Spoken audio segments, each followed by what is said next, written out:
另外，要来关心的就是这新竹市有一间真出名的鸭肉面店，竟然发生食安的问题。有民众是买这炒鸭血，回去厝内买食的时阵，煞伫内底看到一只死去的活神。这业者是赶紧出面来回实的，也那卫生局也表示会派人照这食品卫生规范来查核，要求因限期改善。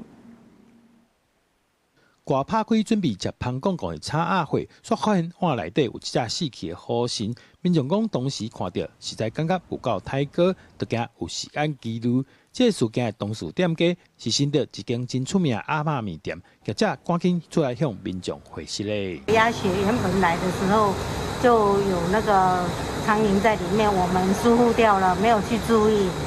这是我们品管的问题，对这个客户我们非常的抱歉，对不起。可以看到里面有苍蝇，